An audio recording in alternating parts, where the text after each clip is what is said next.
नमस्कार दोस्तों, मैं हूं राजेश और आप देख रहे हैं राजेश एजुकेशन 7।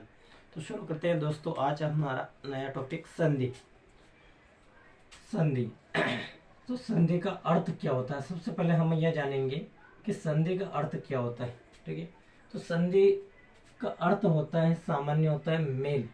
मेल का मतलब होता है मिलना है, दो शब्दों का मिलना, दो वर्णों का मिलना है, क्या है, संधि है। ठीक है, तो संधि की परिभाषा, डेफिनेशन देखते हैं। दो वर्णों के मेल से उत्पन्न, ठीक है, मेल से क्या हुआ था, उत्पन्न विकार को संधि कहते हैं। उत्पन्न विकार को संधि कहते हैं। क्या कहते हैं? संधि कहते हैं। संधि कहते हैं। अब हमें याद रखना है, संधि और समास में कंफ्यूज नहीं होना, सबसे पहली बात। क्योंकि संधि में दो वर्ण जुड़ेंगे। क्या जुड़ेंगे? संधि में दो वर्ण जुड़ेंगे, और संधि में दो वर्ण जुड़ेंगे और समास में दो शब्द जुड़ेंगे। इसलिए हमें से याद रखना है कि संधि में दो ध्वनियों का मेल होगा, ठीक है, दो वर्णों का मेल होगा, जिन्हें हम अक्षर कहते हैं। ठीक है, उदाहरण के माध्यम से हम समझेंगे भी सही। जैसे संधि का अर्थ मेल हो गया और उसकी डेफिनेशन हो गई, दो वर्णों के मेल से उत्पन्न विकार को हम संधि कहते हैं। देखते हैं उदाहरण के द्वारा आपको समझाते हैं। पहला उदाहरण है विद्यालय।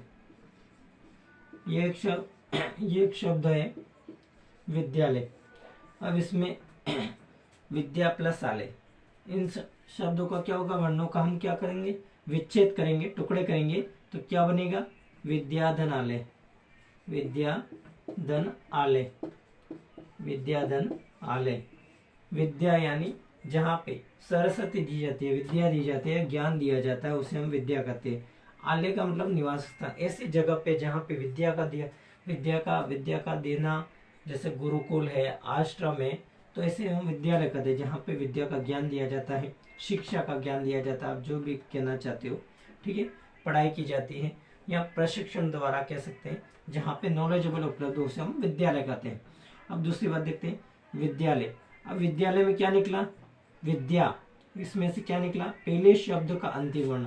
ये अपना पहला शब्द है, विद्या क्या पहला शब्द है। अब विद्या में पहले शब्द का अंतिम वर्ण दो, तो अंतिम वर्ण क्या निकला, इसमें से आ निकला। क्या निकला? आ निकला। और दूसरे शब्द के पहले शब्द का अंतिम वर्ण और दूसरे शब्द का पहला वर्ण। अब ये पहले शब्द का अंतिम वर्ण आ निकला इसमें, और दूसरे शब्द का पहला वर्ण, ठीक है, कौन सा ले, आ। तो आ और आ जुड़ने से क्या बना, आ। कौन सी संधि है? स्वर संधि। कौन सी संधि है? स्वर संधि। अगर आपको पूछे कि स्वर संधि, कोई आपको पूछ ले ये तो स्वर संधि सर, लेकिन ये स्वर संधि आप बहुत बता रहे हो, स्वर संधि तो बहुत सी है, स्वर संधि के तो 5 भेद है, हमें कैसे पता है ये कौन सी संधि है? दीर्घ संधि भी हो सकती है सर, गौण संधि भी हो सकती है सर, वृद्धि संधि भी हो सकती है सर। ठीक है, जैसे दीर्घ संधि है, गुण संधि है, वृद्धि संधि है, यण संधि है, अयादि संधि है, ये तो 5 संधियां होगी सर। अब हमें कैसे ज्ञात करना है ये कौन सी संधि है? तो हम सबसे पहले ज्ञात करेंगे कि इसमें बन क्या रहा है। हमने देखा कि आ प्लस आ, क्या बना, आ। तो ये संधि बनेगी दीर्घ संधि। दीर्घ संधि क्यों बनेगी उसका भी रीजन बता दूंगा।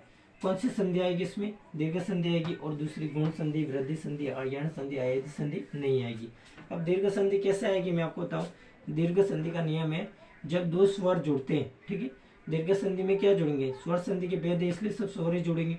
तो दीर्घ संधि में क्या होता है, अ जुड़े, अ प्लस अ जुड़े तो भी आ बनेगा, या आ प्लस अ जुड़े तो भी आ बनेगा। ठीक है, ई जुड़े, ठीक है, बड़ी छोटी जुड़े तो या, मतलब कुछ ना कुछ क्या बनेगा, बड़ा बनेगा। क्या बनेगा? बड़ा बनेगा।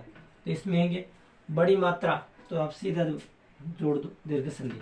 जिसमें भी बड़ी मात्रा आती है वो क्या हो जाएगी, दीर्घ संधि। कैसा लगा वीडियो कमेंट करके जरूर बताएं, और चैनल पे पहली बार हो तो लाइक और सब्सक्राइब जरूर करें। धन्यवाद दोस्तों।